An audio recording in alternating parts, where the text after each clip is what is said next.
I'm Joshua Sparrow, Executive Director of the Brownston Touchpoint Center, and this is Learning to Listen Conversations for Change, which is made possible by the generous support of the Burke Foundation, First Five Santa Clara, Mitchell Gold and Bob Williams Home Furnishings, and the generous support of friends and colleagues like you.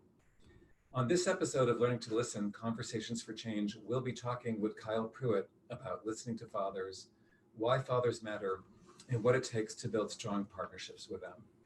We've got the chat box open, so please share your questions and comments for Kyle Pruett with us.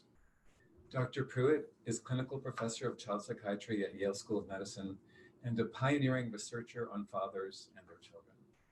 In addition to publishing scores of scholarly articles, Dr. Pruett has been talking with major media outlets for many years about fathers. He is the go-to guy about fathers.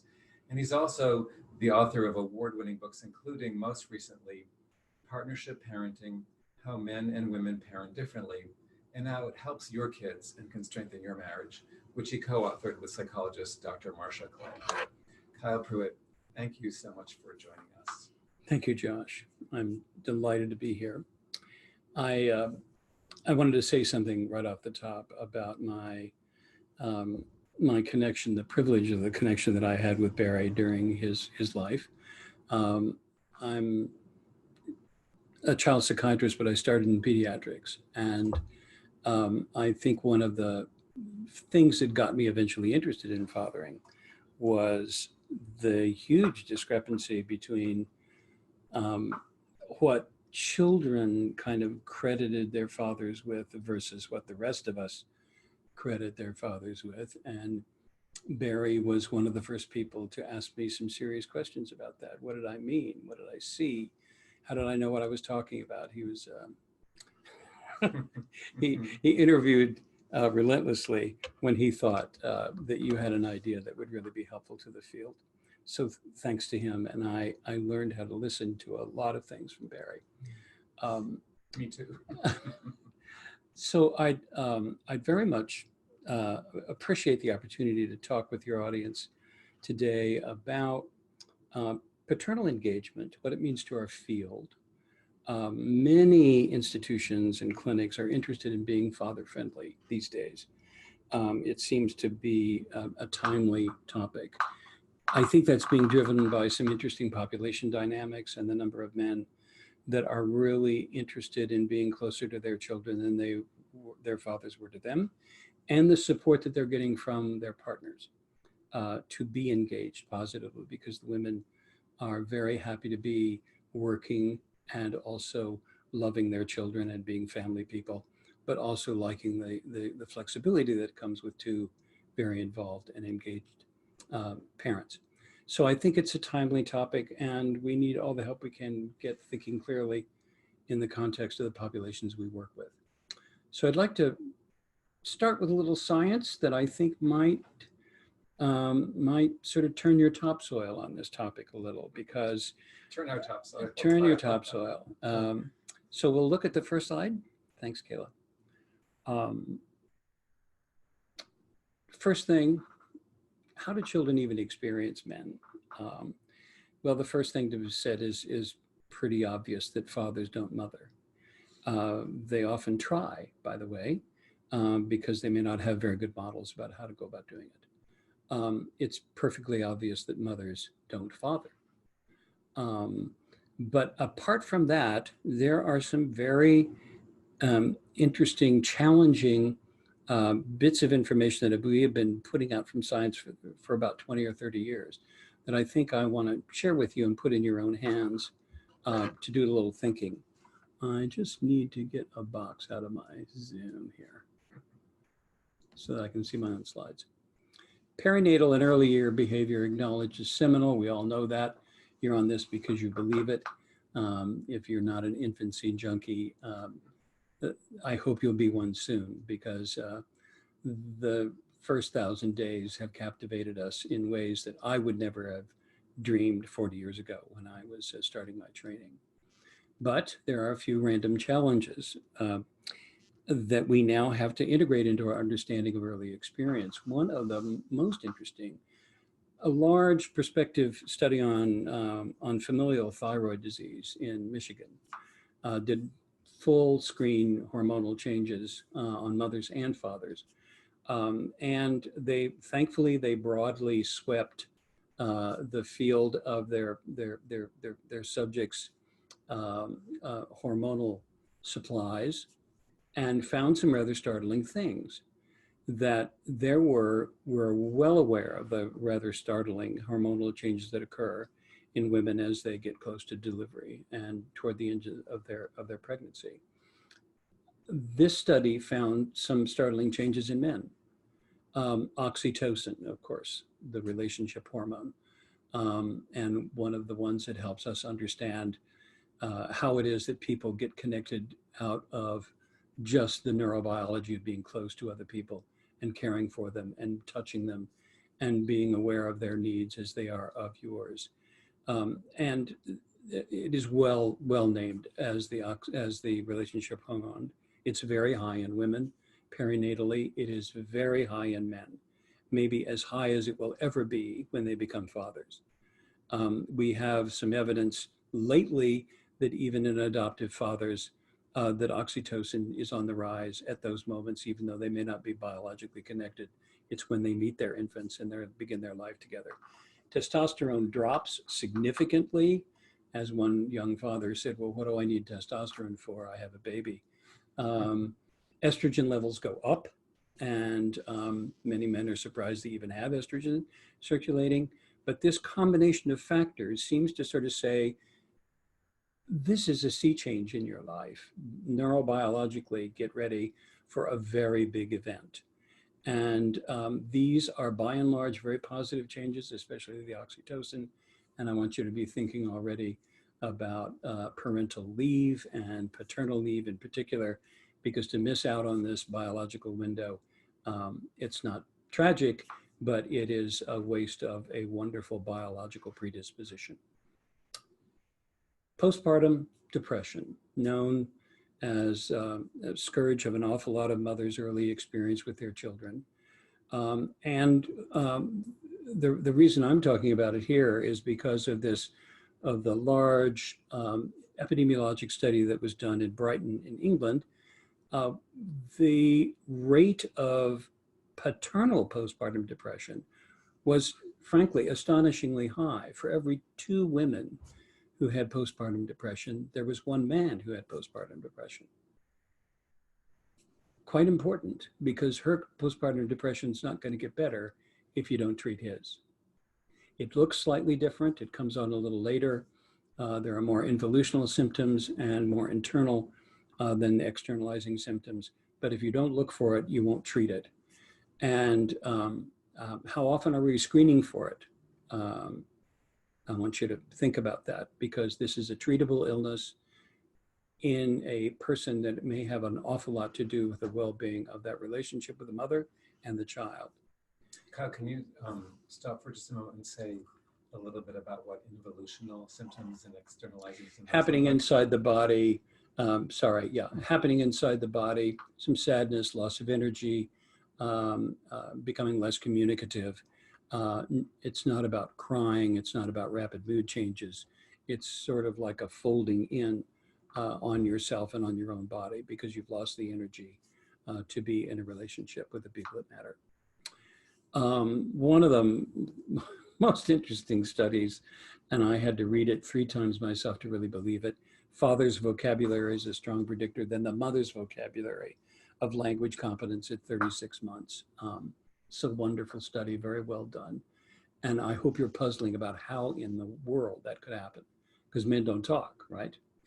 And it turns out that they actually do. And when they do talk, they use less motherese and less goo gaga and just random noises, and are more likely to speak in full words and full sentences. Sometimes the mothers and particularly the mother-in-laws think they're just wasting their time. But apparently the babies don't feel that way. And there is something possibly, this is just my own hypothesis, that the intriguing nature of the difference in the conversational speech between the father and mother intrigues the infant. And sure enough, when it comes time to do their own talking, they have something in their kit bag to actually talk about and understand. Because very young infants are very attuned to change. They're really paying attention to what was different than everything else I've experienced so far, because that's where they're learning. So your idea is not that motherese or the way fathers talk is better or worse, but it's that when you put the dissonance together, that it really intrigues the infant. It is the unexpected. The infants are hunters of the novel, and their brains are open to it. And when we supply the right dosage, you get growth and integration and synaptic growth that prepares the child to learn. Finally, significance of the co-parenting partner in toddlerhood. This is from Jamie McHale's wonderful work on co-parenting. And basically what Jamie found is that if a mother and a father have shared care and they have shared their experience of caring for the infant, toddlerhood's just going to go better. And that's a good thing, because toddlerhood is generally the Armageddon of co-parenting. Because of the resistance, the no, the I'm not going to, the running away, naked through the dining room at Thanksgiving with full joy. And so if you are able to actually share solutions, bewilderment, joy, delight, discouragement, by the time you get to toddlerhood, you're going to be able to stay on your feet better than if you haven't had a strong co-parenting. So I was going to ask you about what co-parenting consists of, but in what you just said, it sounds like it's not just sharing, changing the diapers, it's sharing the emotional experience. It's tag team in the life of a young family.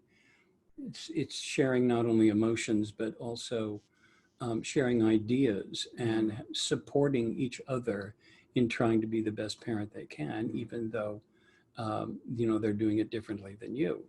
One of the things that's hard on co-parenting is gatekeeping, where one of the parents, generally socialized to be the mother, has all the expertise and the expectations of her culture that she will do this perfectly right from the beginning, which is a terrible burden. And yet she often feels like she has to have this go in a particular way, or she's going to be criticized, or she's going to not really be living up to her own ideals as a mother. And so when the father does something different with the baby, tosses it up in the air, holds it in a different way, not like this, but sort of tucked under the arm and with the against the upturned palm, the buttocks, and kind of walks through the world with the child as one father said, that he's my hood ornament. And that's the way I want him to be, because I want him to feel me supporting him as he meets the world. Mothers often have a different idea about security. We'll talk about that later in the talk when we get around to talking about attachment.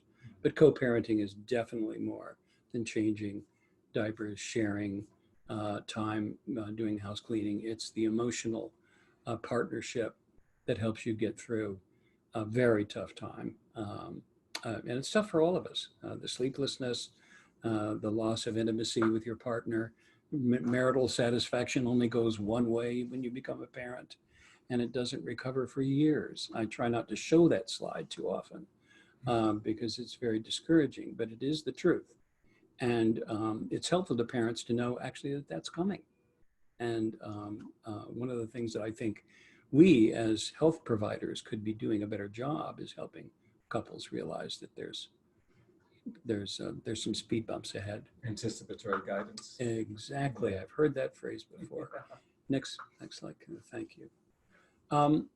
Okay, so we've got some science that says, children are capable of responding to men. What about men capable of responding to children?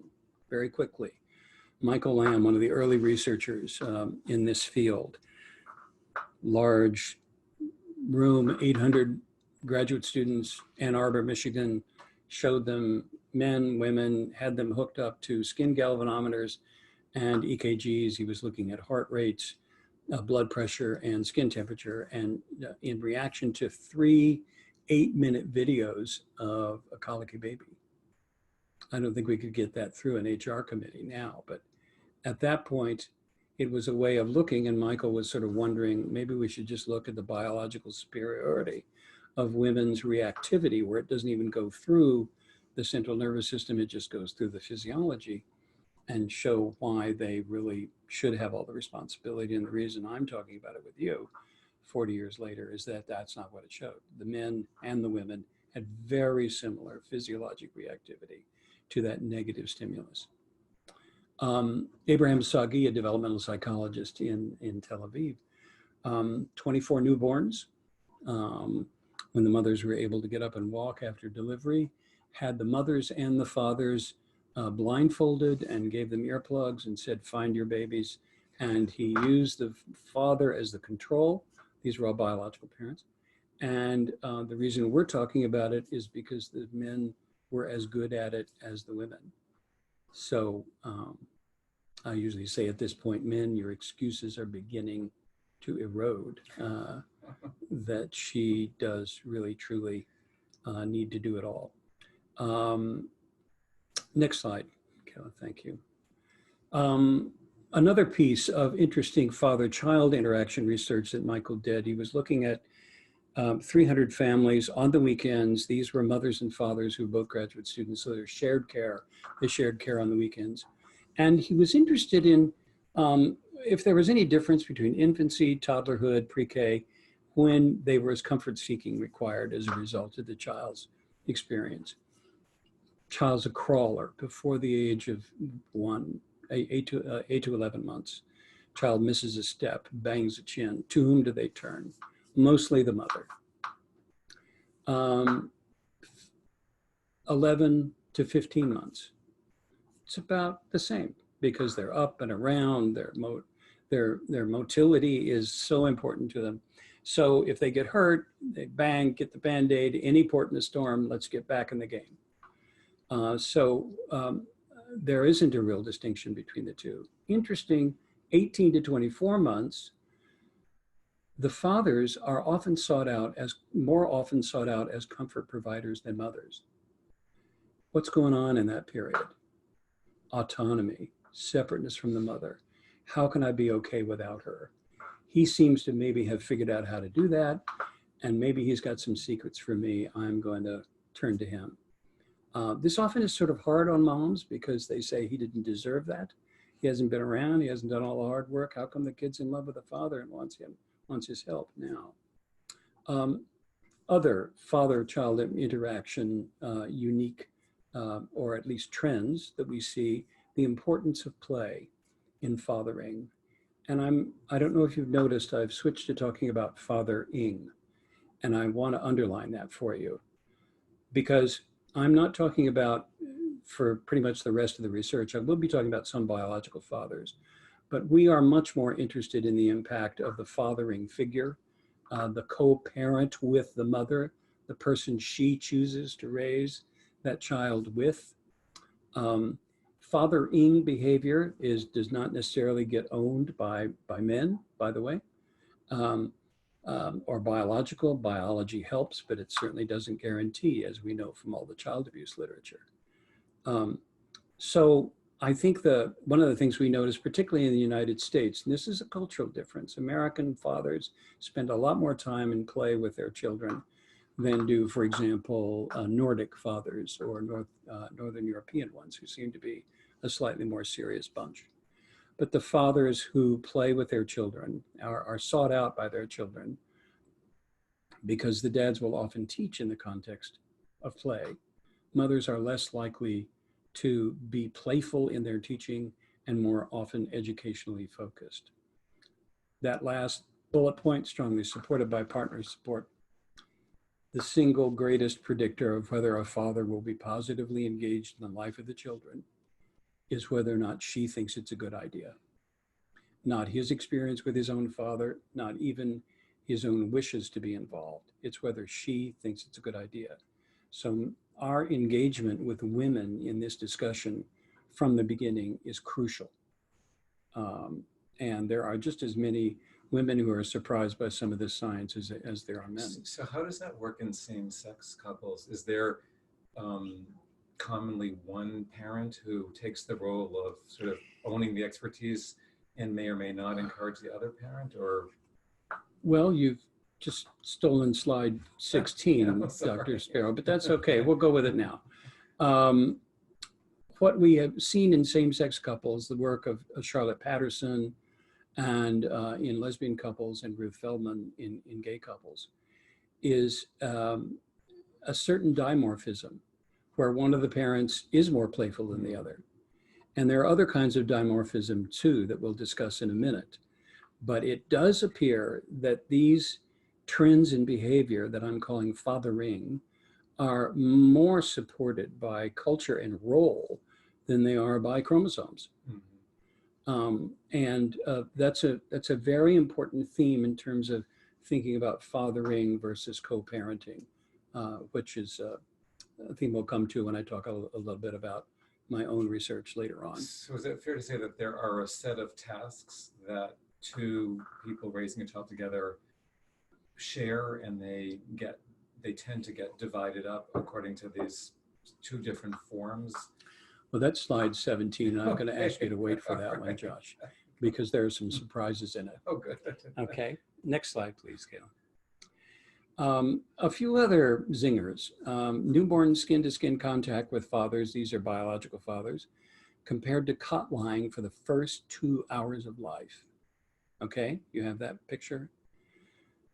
Amazingly, these follow-ups were at 3 months. Again, we're going for the first 2 hours of life, lying for 2 hours skin to skin with your father. Mother's otherwise engaged, obviously. When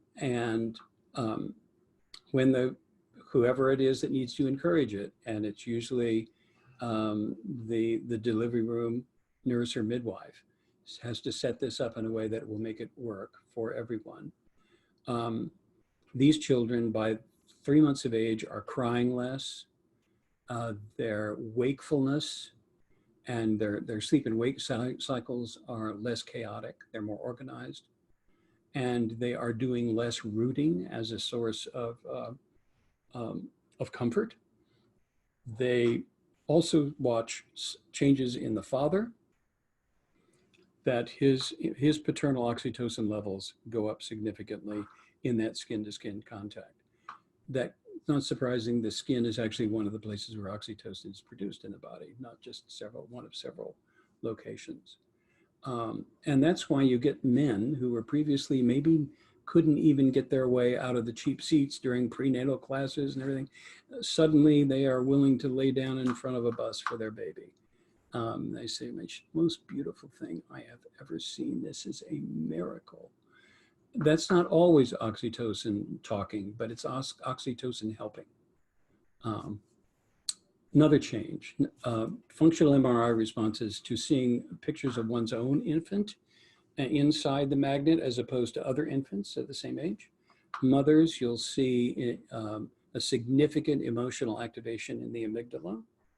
Fathers, you see some, but it's less dramatic than it is in the mothers. And what's more dramatic in the fathers is superior temporal sulcus activation, of course, which is the home of mentalizing networks. So it's as though the mother has done her mentalizing, carrying the baby inside her body. The father has catch up to do, and he's doing it, given half the chance. Next slide, please. Okay, thank you.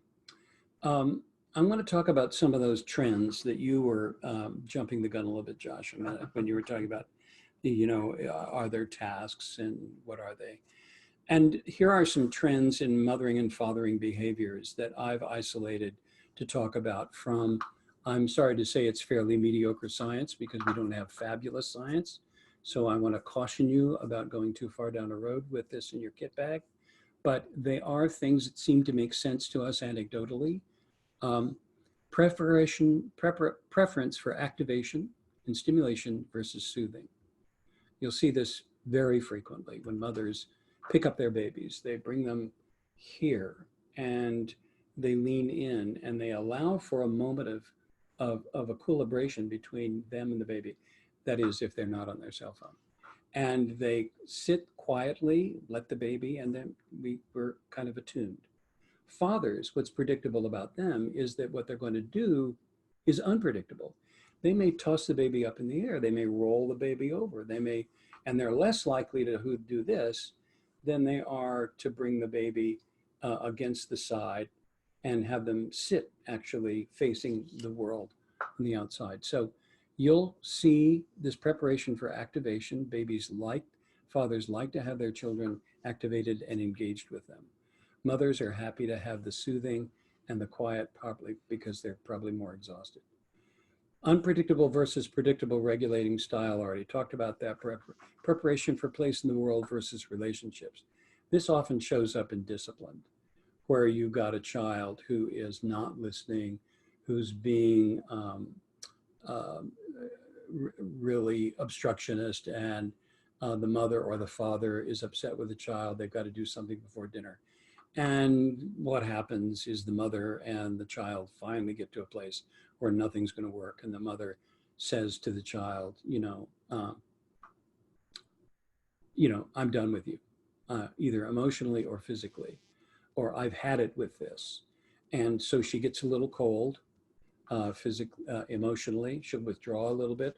She may be still, her heart may be still pounding, but she's not interacting in a positive, intimate way with the baby.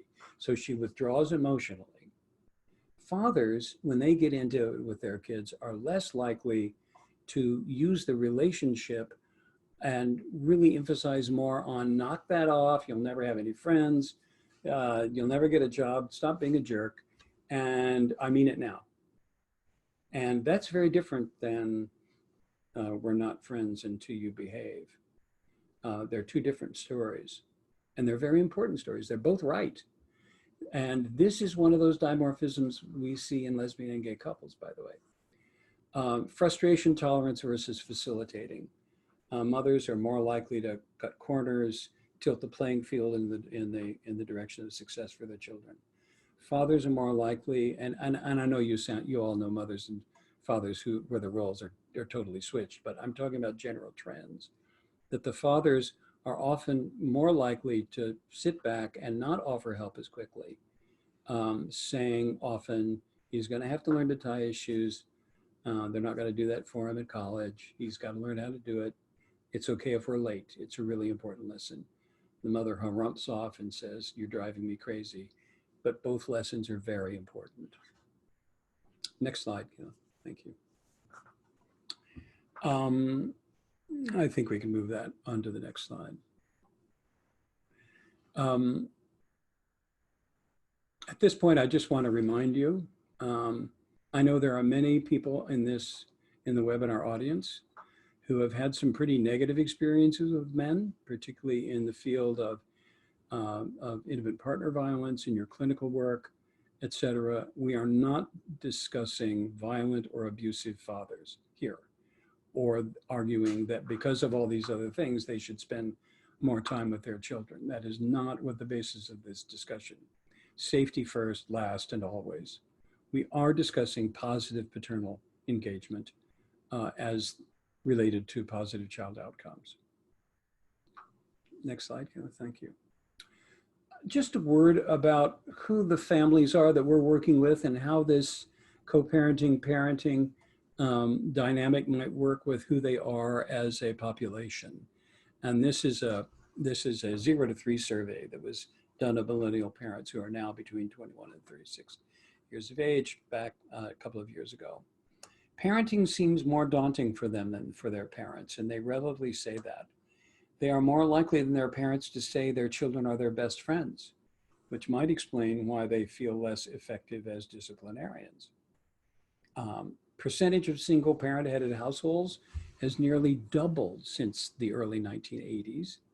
And nearly half of LGBT women under 50 have a child under 18, and a fifth of LGBT men have a child in their custody.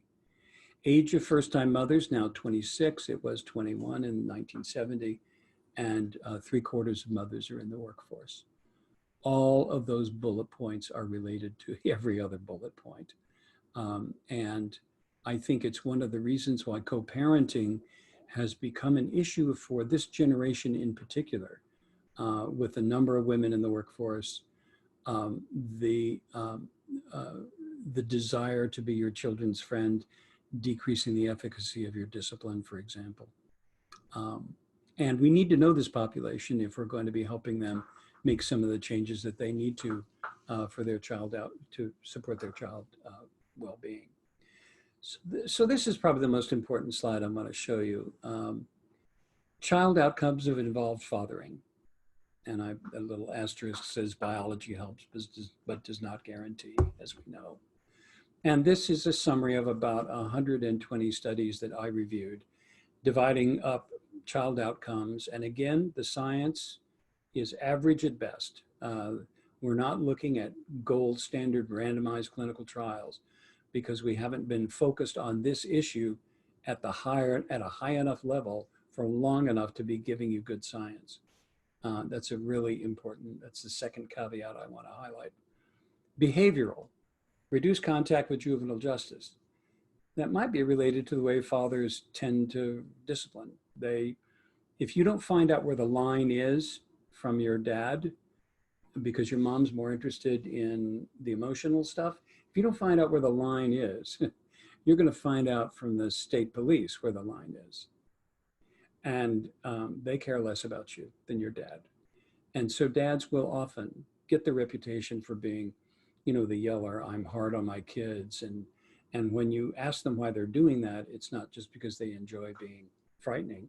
It's because they think they have a really important job to do in helping their children know what's acceptable, what's not in the world outside of mom. Delay in initial sexual activity, reduce teen pregnancy, incredibly important. If you've got a mom and a dad who both love you, you're not going to be looking for love in all the wrong places.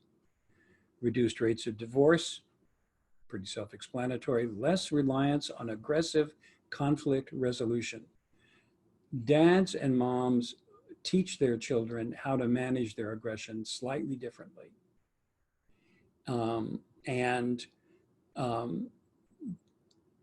The way that those overlap, moms, once again, to emphasize the emotional cost of misbehavior, dads more likely to emphasize the real world implication of misbehavior. But by and large, they're both talking about using words, having a conversation that helps you, keeping your hands to yourself, and violence doesn't fix anything. When you hear that message, you're less likely to rely on aggressive conflict resolution because you have other problem solving skills. Okay, so I think I have a question about this slide. Less reliance on aggressive conflict resolution as a child outcome of involved fathering. So earlier you were saying that the most important predictor, if I got this right, of involved fathering is the other parent, the mother, for example's encouragement of the father being involved. So I understand the research may be limited, but this less reliance on aggressive conflict resolution, is that about the involvement of the father or about the fact that the father and the other parent, the mother, let's say, are really, doing pretty well in parenting together? Couldn't tell you, Josh. Yeah.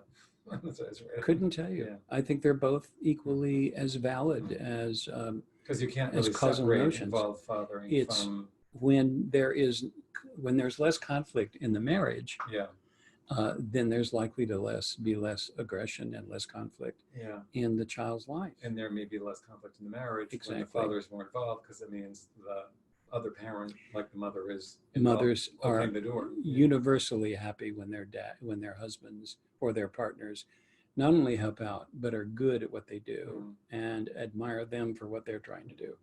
But that will lead us to a conversation of gatekeeping later on, which is a problem of dosage of that kind of control. Educational outcomes, higher grade completion and income. The race to the bottom did not have those outcomes. Why does an engaged dad? Wait a second, you got to say what you mean by the race to the bottom. Well, we had a lot of excitement in some previous administrations about the race to the top, how to improve children's function in school.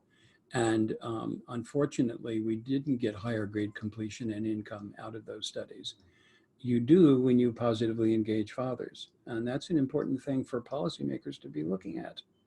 Um, Math competence in girls, proven right here at MIT, the class of 1972, first one to admit women as undergraduates, had a very high percentage of engaged fathers. And some of them were not nuclear physicists. They were driving, for the tea.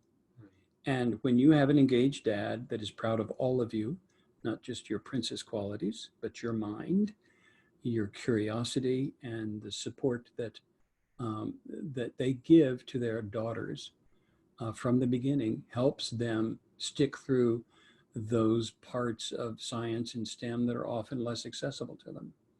Verbal strengths in boys and girls, and I throw up my hands over that one because we know, as I said, fathers don't talk. Emotional, greater problem solving competence, stress tolerance, greater empathy, moral sensitivity, and reduced gender stereotyping, all extremely positive pro-social outcomes.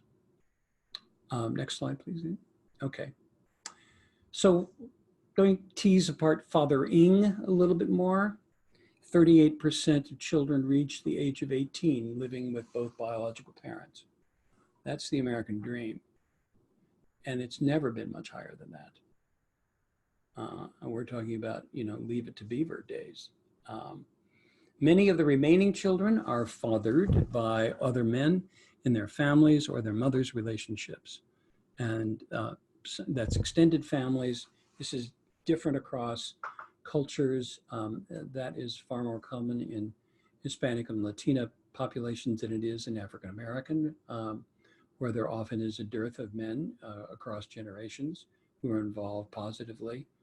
But we have to stop there and say that is primarily because of institutional systemic racism that leads to the disproportionate incarceration of African American men in this country, right? Very well said. Yeah. That's where I was going. Just got to say that, right? More appropriate to identify them as mother's co-parenting partner rather than that, because those are the ones who are doing the non-mothering nurturing. And then this study, which we already talked about, studies of such families, including those of gay and lesbian couples, show similar dimorphism. The activation versus soothing, frustrating versus facilitating, good cop, bad cop. Those are the things that we were talking about before, Josh, that you said, do you see it? And the answer is absolutely you see it. And that reminds us once again about the importance of culture and role and expectation. Next slide, please, Kayla. So, time to reflect a little bit here. I've been throwing out a lot of things at you, some of which you may be familiar with, some may be new to you. And I'm sure you've got some ideas going about fathering, maybe your own experience with your father, which has a very large influence over how we define fathering for ourselves and for our partners. But these child outcomes are nothing to ignore. And when we aren't positively engaging men, we are missing an opportunity to reach some of these child outcomes. Is your clinical work and your research protocol so informed? Is your workplace father-friendly? Would the community agree? They're the ones that matter. Implications for our traditional matricentric attachment focus? I think they're significant. Some of my best friends are attachment theorists. Are you going to explain later what you mean by matricentric attachment theory? Matricentric attachment focus. Attachment focus is focused on mother and child relationships. And it has been for a long time and has led us into some really wonderful, fruitful discussions and some clinical behavior.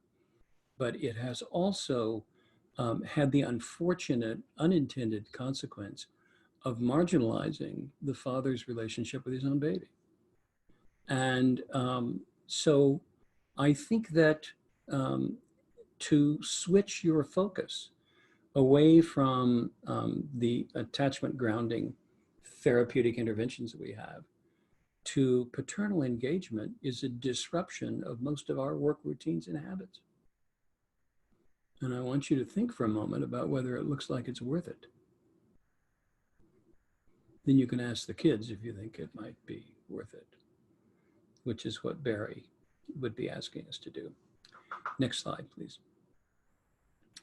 Uh, Here's the data, comparison of attachment to fathers versus attachment to mothers that came from the work of Phil and Carolyn Cowan at Berkeley, um, who are my close, Marcia's and my close research collaborators in another project, which I'll tell you about at the end of the presentation. Attachment relationship to fathers differ from attachment relationships to mothers. Secure attachment to mother provides comfort when the child is distressed. That's what it's about. Secure base. You'll find me when you're upset. I'm your person. Father provides security during monitored, controlled excitement through sensitive and challenging support when exploratory systems are aroused. That's how you find out where the line is. You go put your toes up to it, you lean over and see who reacts. I had a lovely example of this. I was working in the Middle East with some families, some couples from the United Arab Emirates, and father described how when he got home, his toddler would come up and grab his robes and pull him onto the ground, and they would be rolling around and playing, and then he'd get his fingers into his father's beard and just pull, and the father would kind of laugh and say, yeah. And then the toddler would look at the father's reaction, then he'd pull a little harder. The father would, then finally the father said, the third time he pulled too hard and I sent him to the corner. And it looked like he was going to cry and he wanted to come back. But I had to tell him that it hurt. And if I'm not going to tell him that, who's going to tell him? Who loves him enough to tell him that hurt and he can't do it? And so the toddler settled down, tears dried up, came back, played with the father. And of course, you know exactly what happened. He did it one more time. And the father, this time, sent him to the corner and said, we don't need to do this anymore. I'm going to get up. But I want you to remember that hurt. So remember those statistics on juvenile justice and the numbers of fatherless boys and girls who are incarcerated in this country. That's not just a casual relationship. The absence of this kind of experience, I think, is borne very heavily, particularly by adolescent populations. And besides, attachments are formed by children with multiple relationships in their lives. It's not just the mother, their grandparents, their siblings. And so I think we've put a little too many eggs in the attachment basket for us to really understand how children relate to their families. And that was something I learned in my work as when I was working with infants and toddlers. Kayla, thank you. Well, next slide, please. We're running out of time and I want to make sure we have, I'm going to share with you something from the Fragile Family Study. I don't know how many of you are familiar with it, but it's the largest, most reputable, high quality study ever done of unmarried couples who are having babies. And it was funded by the Ford Foundation and just about as classy as science as you can get. And large proportion of African-American families, but there were also Hispanic and also some Anglo families as well. 82% of unmarried mothers say when they are having their babies, they are romantically involved with the father at the birth. Half of those are cohabitating. A third of those romantically involved are living apart, visiting, especially among the African-American population. Only 10% had little or no contact. Okay, that is against what most of us have in our heads about this population. Most of us have in our heads, these men are gone. They're on to another relationship. That's not what the Fragile Family showed us. That this can start off in a way where there are relationships that could be sustained with support. Majority of unmarried fathers value marriage, expect it, want to be involved dads around the time of the birth. So when you say most of us, you're talking about researchers who are mostly white, who have assumptions looking from the outside in, when you say most of us, and people who are have their own lived experience are seeing a different reality. And that's the one that this study was able to get at that probably surprised the white researchers. I think that's fair, Josh. And I think that's one of the reasons I love the study, Mm. is because it's kind of in your face, and in a way that opens, I think, some doors for opportunity. 99% of the unmarried moms and married dads want people to know that I have a new child. Okay, pride. 5 years later, 70% of them are married, 20% of them are cohabitating, 3% are romantically involved, 20% are friends, and 42% have no relationship. In other words, they have taken what looked like a pretty good start, and through all manner of economic, social, and other interveners, that opportunity to stay, I want to be an involved dad, I value marriage, I want people to know I have a new child. Without support, this is the typical direction of this population. And in fact, there are policies that push things in this direction. Exactly, too. exactly. Yeah. So I'm talking about this study because it is about paternal engagement. There was no active support for paternal engagement in this. This was not an intervention study. It was a what's going on in this population study. We have enough information now from things like Early Head Start and other intervening studies that if you do support these men and their partners to stay involved with their babies, an awful lot of them make it through this very difficult and tough time. But it's expensive and it's problematic because it's not where we start. Next slide, please. Same-sex couples and co-parenting. Josh, we talked a little bit about this, but there are some interesting differences, and this is from the work of Charlotte Patterson and Ruth Feldman separately. Ruth working with gay couples, Charlotte working with lesbian pairs. Compared to heterosexual couples, gay and lesbian pairs more evenly divide child labor. There's less specialization and there's more balanced division. So that generally leads to less conflict in the couple. Makes sense. It's not the sharing, it's the satisfaction with the arrangement that matters for both same-sex and hetero couples. So it's useless to talk about 50-50 parenting. What we need to be talking about is the satisfaction with the arrangement, and speak up if you think this is unfair and how can we make it fair. Family interactions. Gay and lesbians participate more equally. Lesbians are more supportive, pleasure, warmth, interactive, and less undermining of their partners. Heterosexuals, intermediate in supportiveness and more undermining of their partners, and gays tend to be less supportive. Heterosexual couples show more anger, irritability than the other two family types combined. Supportive and undermining behaviors related to child externalizing problems in all families. So the last two are not surprising.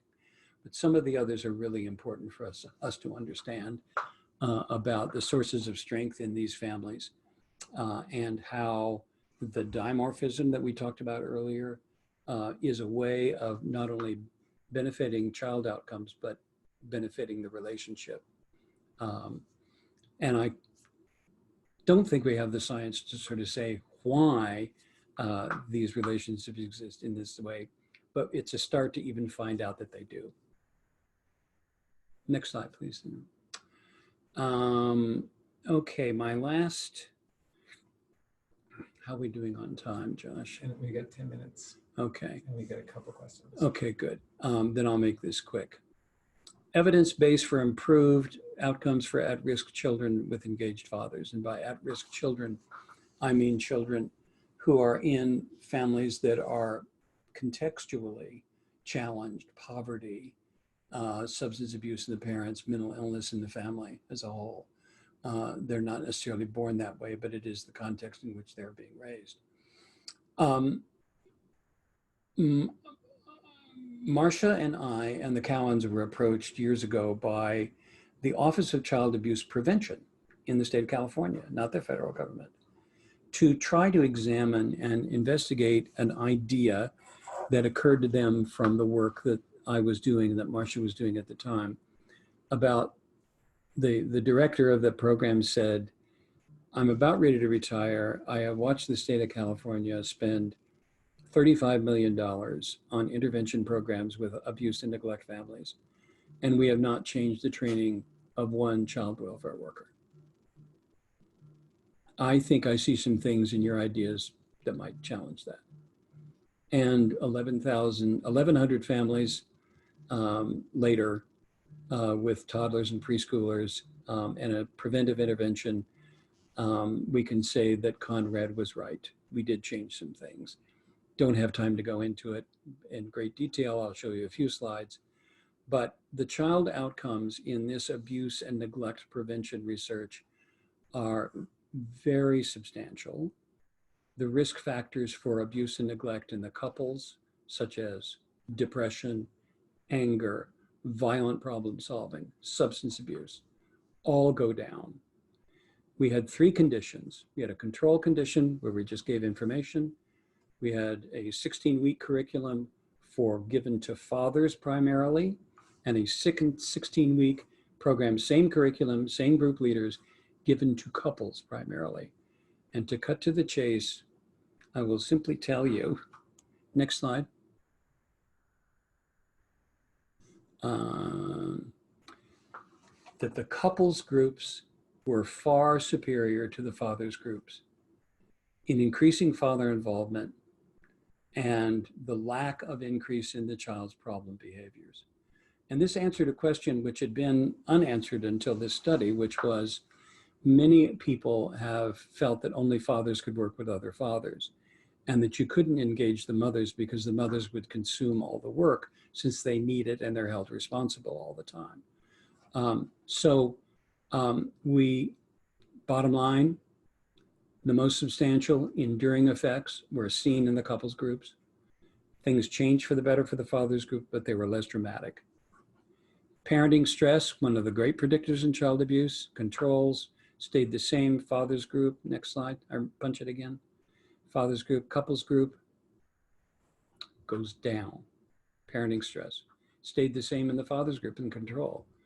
And when you think about it, yeah, that kind of makes sense. If you're going to be talking with her about him and him about her and how they're really trying to raise this child, you're going to be able to affect stress. If you just talk to him about it, you might make him feel a little better about being a dad for a few weeks, but it's not going to change the level of stress in his relationship. Next slide. Couple relationship distress. Controls goes up. Fathers, it goes up. And couples, it stays the same and does not worsen. Next slide. So equally effective, low income, higher income participants. We had some middle class. This has been done in California. It's also being done in the United Kingdom. And in Canada, we had some middle class families engaged in Canada. Just as effective for lower income and higher income African American, Mexican American, Native American, First Nations, Anglo participants. A lot of cultural diversity affected by the same curriculum. One of the things we sometimes had to change was the activities in the curriculum, but the seminal components of the curriculum, which aren't rocket science, there. How do you feel about raising your child versus the way you were felt? How do you deal with discipline? What about co-sleeping?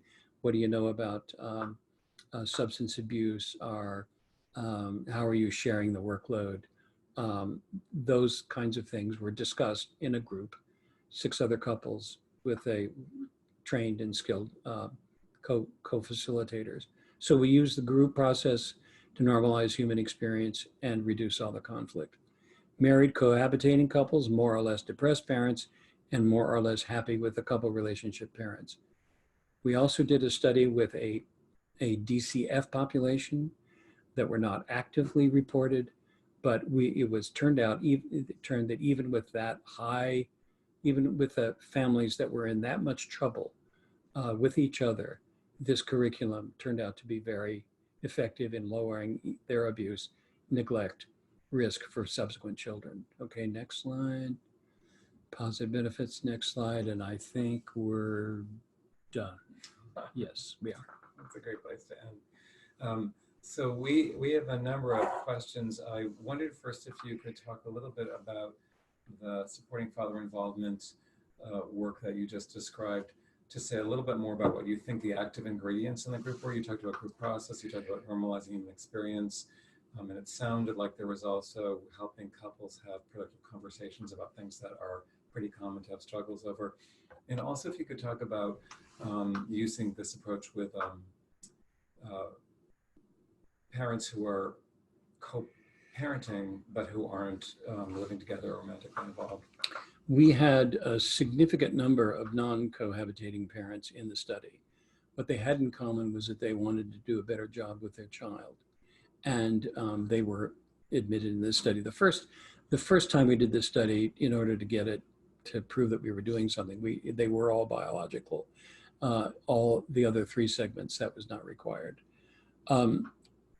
So I think the secret sauce of the intervention is divided between 2 components. One is the use of groups where you are able to talk about the issues that that worry you and that kind of scare you about not doing a good job with your kids or making some of the mistakes your parents made, with you. When you talk about that with peers and colleagues, it has a normalizing effect. We've all been there, we're close to it. We may not be in that deep a hole, but we're in our own hole. And the facilitation of the groups is constantly directed toward bringing out strengths. Mm-hmm. So I think the combination of the group and the emphasis on co-parenting, and I think that's one of the things I worry most about, is that people and institutions that consider themselves to be father-friendly are trying to put the dad in their own silo and get a father engagement specialist and go work with the dads. Keep them out of here. Go work with the dads.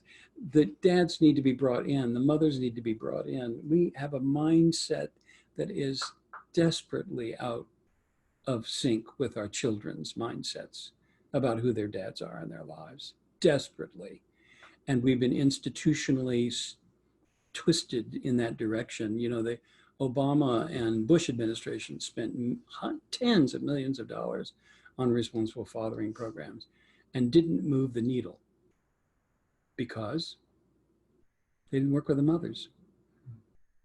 And with the relationship between or the relationship. Fathers, yeah. They talked about it, but they were never brought in.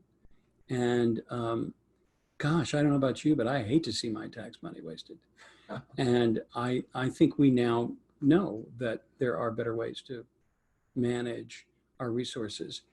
Getting back to the workforce and what's in our own heads, I think we changed the institutions that delivered this service thought of themselves originally as father-friendly. They weren't remotely father-friendly compared to where they were after working with this series of fathers for years. Because the predisposition in most of the workers in the field is that the mother needs all the help she can get, and the father is a dilution of that help. He's not a support, he's a distraction. He does it differently. He's too rough with the children. He doesn't know how to diaper them. The clothes are always dirty. He keeps them up too late. Children, on the other hand, will tell you, I love that he's different. I thrive on novelty. He smells different. He holds me different. He dresses me different. He feeds me different. And I think when we make the mistake of saying there's one right way and one wrong way, and you're wrong, we keep marginalizing the fathers. And I don't think that's what the mothers want. I think they want those men right next to them with all the support that they can get from them. Our institutions need to carefully examine our reluctance and resistance. Everything from intake to when the father doesn't show up, do you call him or do you go ahead and meet with the mother? You ask the mother to bring the father in, instead of you reaching to the father and saying, we want you, you have special things to give this kid. And that's why I'm calling you. And our expectations shouldn't be lower for the father than they are for the mother. We're letting our children down, and you can forget those child outcomes that you saw on this slide. So Kyle, Do you have another 10 or 15 minutes? Because we got a lot of questions. I want to say goodbye to everybody's got to go, but if you can hang around for a little bit and people have asked their questions. I can hang around for Okay. a little bit. So first I want to thank you. The Kyle. same rate applies. I want to thank you, Kyle, for being with us and shedding your light on fathers and their relationships with their children. Oh, thank you, and Josh. It's been a privilege. With. I also want to thank our production team, Kayla Savelli, Michael Cardi, and Susan Okasik. And I want to thank again our sponsors, the Burke Foundation, First Five Santa Clara, and Mitchell Gold and Bob William Home Furnishings, and contributions from friends and colleagues like all of you. Thank you all for joining us. Please hang out for 10 or 15 more minutes to listen to questions if you can. And you can find this episode of Learning to Listen on the Brownston Touchpoint Center Facebook page and our YouTube channel, and at the Brownston Touchpoint Center's website, brownstontouchpoints.org. Please join us again this spring as Learning to Listen Conversations for Change continues into 2020. So now to our questions. There were really a lot of fascinating questions. One of them was about the Supporting Father Involvement study. What age were the children when the curriculum was being delivered? They had to have a child that was 2 years of age, at least one. Many of them had older children. Many of them had children by other partners. But I will say, this was an argument I won. My colleagues, including my wife, were interested in working with older children because you could study them a little more easily. And I, with Barry Brazelton screaming in my ear, said, why would you pass up the opportunity to change as early as you can in the positive direction, not only for this child, but for subsequent children? And that argument did hold the day. And so, I would rather have had infants, but 2 years, 3 months was the average age at which the families entered the program. Well, that leads to another question, which was, what about the role of fathers at birth? There is the expectation for them to be present at the birth, but not clear about what their role is. It's a great time for the father to know his own value as the co-parent and to claim that. Who's not clear about what their role is? I think that question doesn't quite specify it. Okay. There is the expectation for them to be present at the birth, but not clear. Yeah, I don't think it's clear who the subject there is. Yeah. Well, I could guess, having been one of those guys myself. The expectation of paternal engagement varies hugely across culture and economics and medical centers. The best chance it has of succeeding is if the person delivering the baby and knows the father and the mother, and that the father has had a chance to be sort of prepared, not unlike the mother, for what is going to be a painful and exhilarating experience. It's going to go on for hours, and you need to be there. And we'll support you and help you.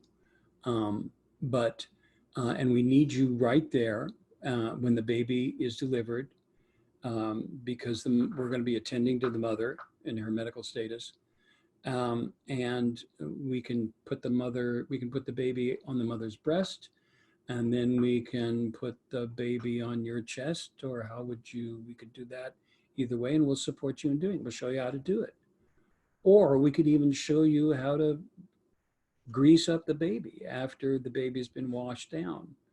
And we're in no hurry to get you out of here, because these are moments that will last in your body and your brain and mind forever, because that biological window is open really wide right now. So we want to get as much good stuff through there as we can, because it protects against all the trouble stuff that's going to come later. So it takes a partnership between the nurses, the midwives, the OBs, and the mother and the other supporters. When the father doesn't show up for the prenatal classes, does he get called? Or do they just roll their eyes and say, yeah, men don't like this stuff, they don't come? And I think that's where you initially set the tone. And if you don't call him, then you've delivered a message to the mother. Ah, yes, you're right. It's all up to you, hon. He's not going to be a fan. So, bad message. So here's another one. I work in a home visiting program for teenage mothers involved with the juvenile justice system. Are you aware of any nuance to working with teenage fathers, say ages 13 to 19? Am I aware of any what? Nuance with regard to working with teenage fathers, ages 13 to 19. Nuance is a very fancy word for it's profoundly different. Okay. So we a have lot more had nuance. we ran an SFI program with teen fathers in Hartford, Connecticut. So SFI is supporting father and father. Supporting father And and by the father. way, people want the curriculum for that. And resources and references, just to let you know. It was on the website, and we'll put it back up there. We'll put it back up there, but there are trainings and supervision and et cetera that go along with the curriculum because of fidelity to the model and making sure that it's used appropriately and well. But just if you want to leave some information about it, somebody will get back to you. So, oh yes, the teen father in Hartford. In Hartford. The developmental status of these teen fathers is often quite regressed because they are living with an impulsivity that has really run their lives. And often they have not had good parenting themselves, and very few boundaries have been set with them. And so the idea that they could have a positive relationship with the mother of the child, whose own mother, by the way, the grandmother, almost never wants to have these young men in their lives. They're just as happy to be gotten rid of. So when we did run the program, we found that we were spending far more time. We were trying to get co-parenting involved. We tried to get the mothers involved, but generally the fathers were so needy themselves that the fathers were the ones doing the gatekeeping. They wanted all the support and the group support for themselves. That doesn't mean you should not try.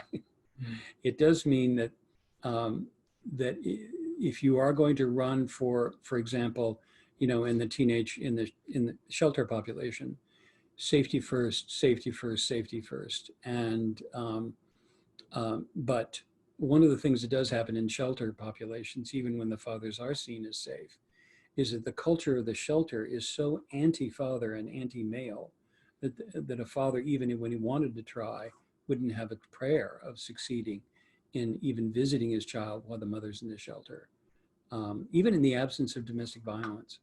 So I think, Dr. Sparrow is often fond of talking about mindsets. And I think the mindset of the people in the shelter is one that these children and their mothers need protection from, and it's usually a male component. Does that mean the child should lose the opportunity to be connected with a non-battering or non-threatening father? That's a tough one. So we've got so many of them, we won't be able to get to all of them, but here's another one. US culture seems to marginalize fathers in the court system and child welfare system and has done so forever. Will this knowledge make a change, make a difference in the way fathers are perceived in our culture and in the child welfare system? I hope that person is an optimist. My wife, Marcia, has done some work with the courts in Massachusetts and Connecticut, using some of the lessons learned from SFI, and has had quite a significant influence on the jurists, on the lawyers, and primarily the judges who are hearing these cases. And it's been more positive than negative, but it's just a start.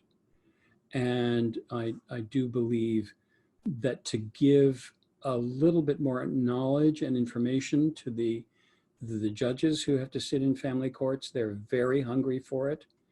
And if they're not negatively predisposed, they are generally likely to move in the direction of giving the father at least a more um, uh, uh, a little bit more equanimity when it comes to hearing what his position is and what he thinks he might be able to bring to that child, rather than simply assuming he's, a deadbeat loser who won't pay child support. That's the mindset that we're trying to affect with this science.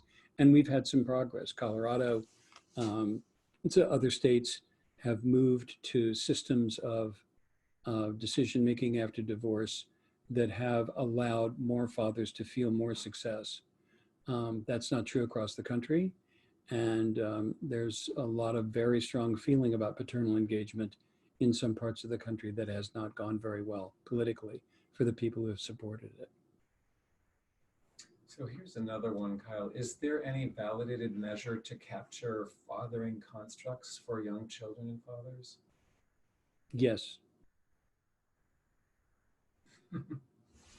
Yeah, actually, there are quite a few. Um, and there's a new book coming out at Hiram Fitzgerald of the World Association for Infant Mental Health. Has collected about 36 chapters. Marcia and I have one of them in there, in which there are a number of measures that will be talked about. But there are a number of that are already out there, and I would encourage you, in terms of resources. Um, Let me say this: there are an awful lot of them out there. Very few of them have been validated. That's the problem. There are some interesting tools available through the National Fatherhood Initiative, NFI, that I think can be helpful to individual clinics and institutions to examine how far down this father engagement road they'd like to go. That's a good starting place. Okay, so just a couple more. Thank you. So Hy Fitzgerald is editing a book. He's at Michigan State University, World Institute of Mental Health, and it's coming out next year sometime? It will be out in a year. Springer is the publisher. So just a couple more. What's the effect of the father's presence at birth on infant mortality rates? Oh, it's significant. And the numbers escape me right now, but that was research that we were doing in not myself, but in the late 80s, that if the father is present, the mother tends to require less anesthesia. There are fewer birth complications. She's actually less likely to get an episiotomy. And, how is that not all to the good?